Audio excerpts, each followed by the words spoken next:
Hey, everybody. Hey. Ralph in the front row. So you made it. It is Friday. It is day 3 of NFT.NYC. It's 5 o'clock. I really appreciate you all being here 100%. We are here to talk about what's next, and it's one of the things that I always love doing is future casting and see where we go from here, where we're at, and what challenges we might face. We have 3 amazing personalities to talk about this, and what I love is they all have a distinctly different worldview. So I'm super interested to see where this conversation goes. I'm gonna start with Shannon. I'll do like brief introductions. She's a rock star. I didn't realize she went to Stanford, which already elevates her because I'm from Palo Alto. She's been like a mainstay at some of the biggest tech names in the Valley, and now she is one of the visionary leaders behind World of Women. So I want to ask you, like, you had a long run at these nameless behemoths. What made you go in such a divergent path? Like, what opportunities did you see that were available there that you maybe didn't have the opportunities in a trillion-dollar market cap corporation? I think the biggest opportunity I saw was human potential, to be honest. I caught the tail end of Web 1 at Google. I spent over 10 years there. Then I went to Meta, obviously in the eye of the storm of Web 2, led their entertainment division and helped a lot of the big entertainment companies transition into VR and think about the metaverse. But I felt so much of my career was looking at putting out technology and then seeing the impact on culture and seeing the impact on society. And so there was AI, VR, AR coming out, and of course there's going to be big tech companies that leverage that to unleash the technology and just see what change happened. But for me, for the next stage of my career, I thought I want to start first with the values that we want to have in society and what we want to build and the type of potential that we can unlock. So I thought that if I did anything that was going to be meaningful with my life and my career, it would be to help World of Women achieve its mission of building an inclusive future and really start with how do we unlock the human potential of the 51% of the population that has been shut out of technology and a lot of opportunities, and leverage the new opportunities of Web3 to help them empower, be creators, build among themselves, and really change the future for the better. Go Shannon. I know, rock star, like I said. And I love that you touched on kind of the value proposition, because it's something that Barron has near and dear to everything that he does. He obviously, for those of you that don't know, I don't know where you've been, but NBA All-Star was the catalyst of the We Believe team for the Warriors, which kind of catapulted them to the next level and where they're at today as a franchise. Now he's a visionary leader in the Web3 space. Talk to me where you came from in this framework of team and we have to work together. How are you applying that to Web3 right now, and how are you bringing these folks on board and helping you build out the vision of what you're thinking? And you've got some really big ideas. You've got a couple of different verticals that you're working on, and if any one of them hits, it's going to be massive, and I think actually multiple of them will hit. Thank you, Erik. Erik is saying all this because he is a big part of the team. And I would say for me, just kind of getting into Web3, it was more so about asset protection, IP protection. And I've been a creator all my life. And so it was like, oh, now I can find a community of people that will accept me as a creative first and be able to dive into that. And so, as I was getting into it, I started recognizing, like, damn, it's a lot of creators that are underserved, that are super smart, that are doing incredible things. Like, well, how can I use my platform, right, to build, our gang, our mob, our ecosystem, our community, right? But, like, we want to treat ours like a rap label, right? We want to really be embedded in culture. We want to teach NFTs and Web3 to people, but we also want to meet them where they are, right? And so with that, we start circling around, like, how can we define what we're trying to do, the energy that we're trying to put out. And we came out with More Than Us. More Than Us is a collective of, founders, members who are makers in Web3. We have a studio in LA for podcasts, events, music, collaboration, and the goal for More Than Us is to help our artists, help our big ideas in our projects find the right partners in the light of day. So whether it's an NFT community that is looking to expand their horizons and get into film and TV, we can actually create connections through our ecosystem for that. If it's someone that is looking to build an NFT project, right, and need certain insight or want to be on a panel, right, and express themselves, we have people in our ecosystem for that. And so just building out More Than Us as a club and a maker studio, and we say we make shit, you know what I mean? So people can come, collaborate with us, we make things, we amplify, and the goal is to really get people to understand that Web3 it's a movement, it's a feeling, it's an energy, and the data behind it is something that ultimately could be the collaborating tool that helps us break through. I love that you talked about meeting consumers where they are. Like, start where you are. I think so often we try and be the smartest people in the room, and we're so excited about what's possible that we don't distill it to just what's plausible. What's a better next step for a consumer? Because that's what they're most interested in, is how can you remove friction from their lives? And they'll gravitate towards that. Now, Sarah, I'm interested for you because, again, we all come from a different worldview here. You have this framework of, higher education that you're currently working through. How are you fostering that next phase of development? How are you taking these young minds that you get exposed to and saying, hey, why don't you point your North Star this way, because this is a massive opportunity going forward? And back to the title of this panel, the next horizon. Like, how do you keep them focused on what's out there and what's possible? First, I just want to say it's so good to be in one of my homes. I'm totally a New Yorker, and it's super cool to be on a panel with dear friends like Shannon and Baron and Erik. So yes, go NYC. And then I also want to just give you a little secret that someone had a birthday yesterday and we'll be celebrating all weekend long. So if you have a chance, say, happy birthday, Baron. Woo! You're so sweet. A few of us went to a cool party last night where there was a DJ, and are you DJ Baron, or you have a different? Bart Oatmeal, that's our collection, the oatmeal, some Bart Oatmeal. We'll get Yeah, so there was a cool birthday party. So I'm really, really blessed that I've been an entrepreneur in residence at Harvard for, I'm going in my 5th year, but I really go in and out of Harvard Business School, which means I get to go into the Harvard Innovation Lab and see what people are up to. I have office hours. I talk to next generation entrepreneurs. I bring Web3 practitioners to campus with me, like Ralph, and Shannon is gonna come, and maybe Baron and Erik too. And like, we talk about the future, and I've always found that mentorship is a two-way street. It is not like I'm sitting there telling people what to do. It's like they're sharing with me and I'm learning along the way. And so Harvard's given me kind of this place to have all of this like bigger thinking. And what I've realized by being around kind of the next generation entrepreneurs is, as a serial founder, like, I'm ready to start the next thing. So one of my, I'd say, learnings is like, I'm using Harvard as a place to incubate.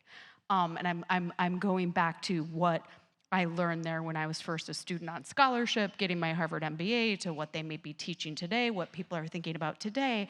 And there's so many lessons I learned there, even 20 years ago at Harvard or 20 years ago at Yahoo in Silicon Valley, that completely still apply. And that's why, like, I'm really interested in this topic, the next horizon with consumers and NFTs, because I think from watching, like, from my vantage point, a little bit of like the Harvard neutral zone, and then a little bit of the like having spent time in San Francisco and Silicon Valley, and then launching an early B corporation in the social impact space, from my vantage point, I've always been very committed to like the consumer first and building movements and social impact. And I've realized that's still deeply relevant today, and I think it's going to be incredibly relevant in the next wave of where we see Web3 going, because the first wave in my view, again, neutral, looking, watching everything, was about like the technology first, or about the cryptocurrency first, and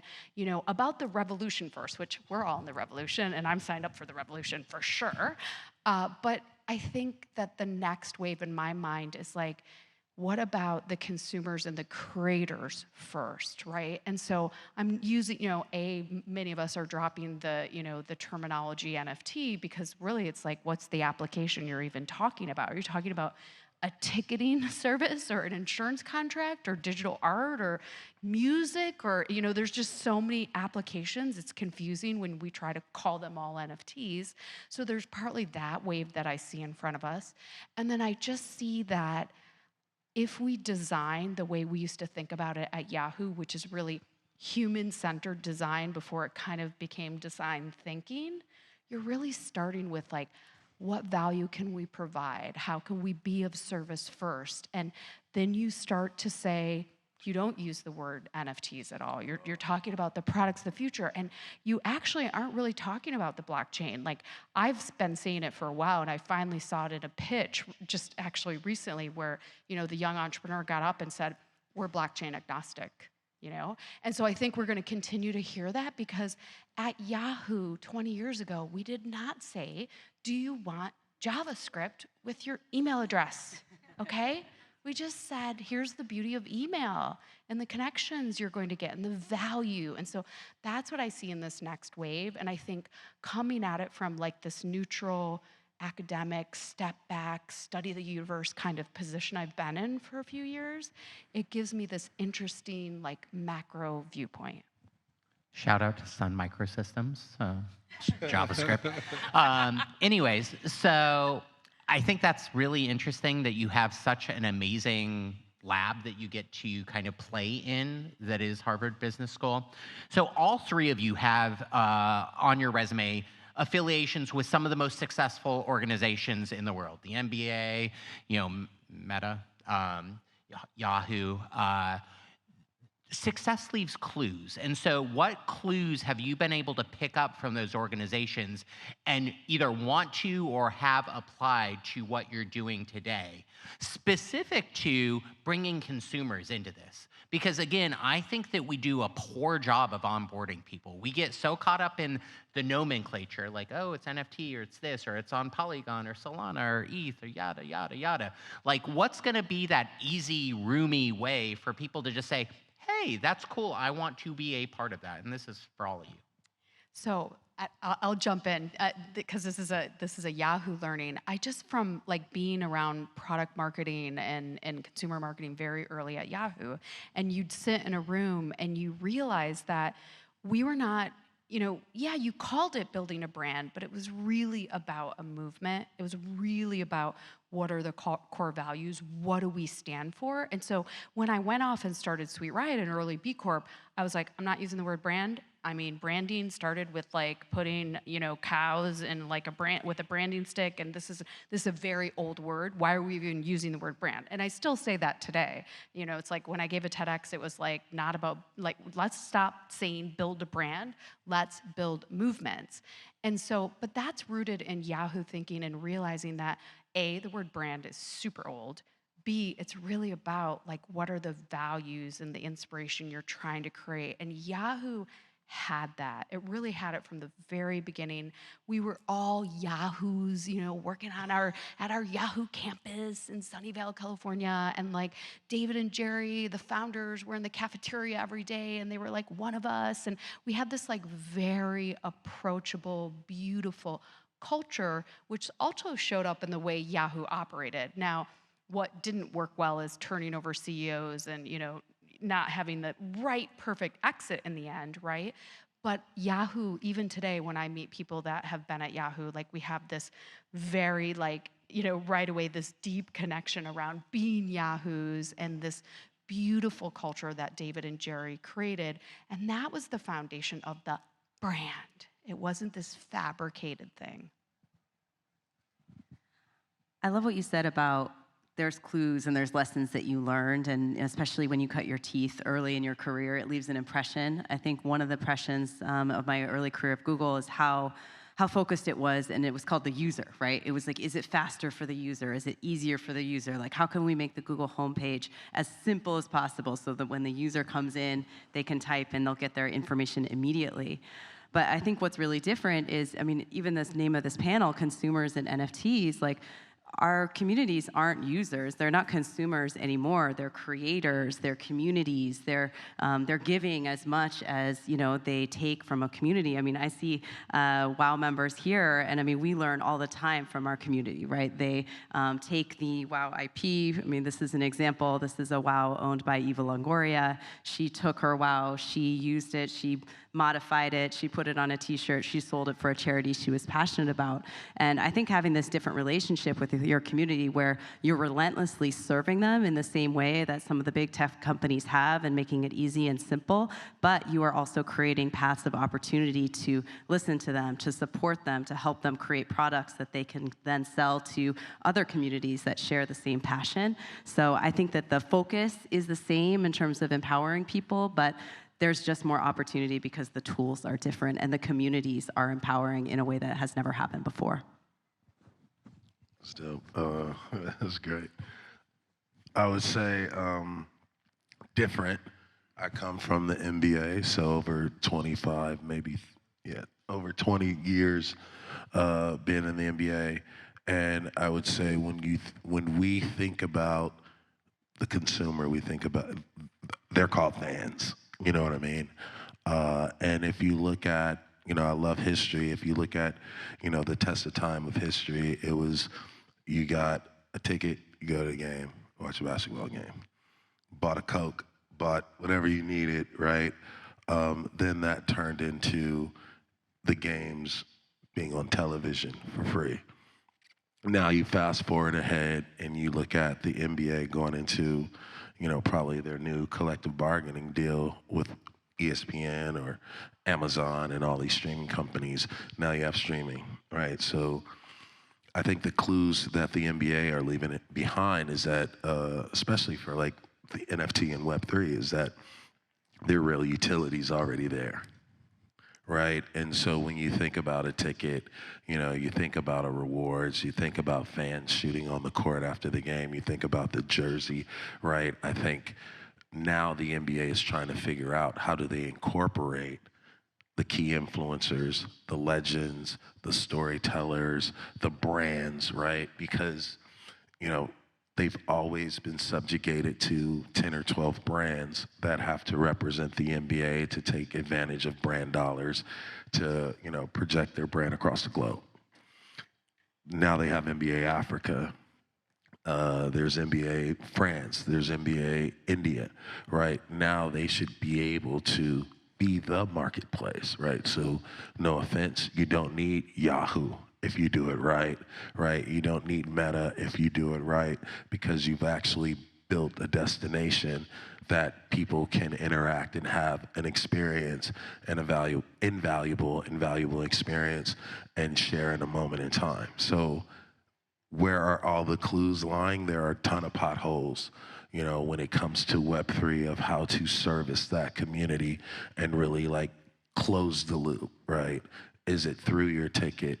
Is it through your rewards program as an NBA subscription member?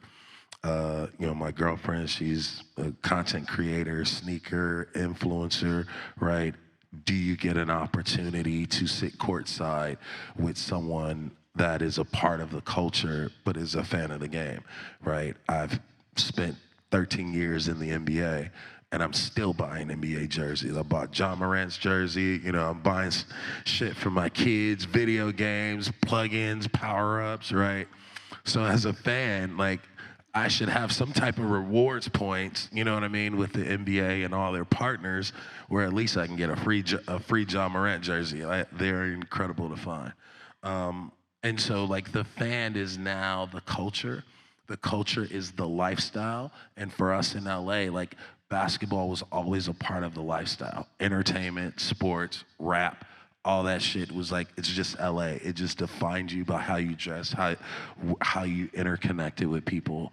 And so now I think the beauty of the word consumer, it's like, it's not gonna be, direct to consumer. It's going to be an audience, to one, right? So there's gonna be 10 people talking to one person about joining in, or one person tapping in, to 10 different opportunities. So we say collective, direct to collective, right? Where you can be a part of an ecosystem of people that you're like, I'm in this club and I'm buying into this club because I want to be around this energy and this brand and this ecosystem of people. So you all touched on the idea of user, which I think of Tron when I hear that, or people or fans or stakeholders, whatever you want to call it.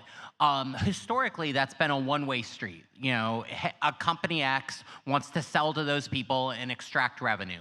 Now you have this kind of symbiotic or two-way relationship where there's an opportunity for them to create, for them to make their own merchandise or deploy their own content utilizing the IP that's available through Web3. What's your biggest impediment at this point? What's the biggest roadblock to having that being a more free-flowing exchange and where everybody gets to participate and benefit together? Go ahead. What are the roadblocks? I would say, well, there's a big disparity of like where the eyeballs are, where the attention is, and like who the real builders are and who the real people who have the right integrity. So, in this wild, wild west of Web3, there we have trusted a lot of people who guess wrong, you know what I mean, and made bad assumptions and bad guesses. And so I believe that the people who are here, we're all here for a purpose. Like, we've been through this shit before. What was it, Wagami? Like, wag me, whatever. I never participated. Obviously, I don't know how to say it. But there is an energy and I would say an execution of trust that needs to happen from the makers and the builders and the people who are already pioneering the space, the people who are educating the space, and then the people who are bringing new people into the space. We gotta find each other and build an ecosystem of trust. That is going to be the biggest hurdle outside of like who gives a shit what chain it's on, right? The more chains, the merrier, as long as it's trustworthy, right? Because the artists need to be able to be signed to different record labels and things like that. So I would say it's really like this whole trusting factor of like who to trust, who are you gonna huddle up with, who are you gonna corner up, who are you gonna party with, who are you gonna conference with, right? I think that has to be like truly defined by us, the people that are still here, you know what I mean? And knowing that we're still early.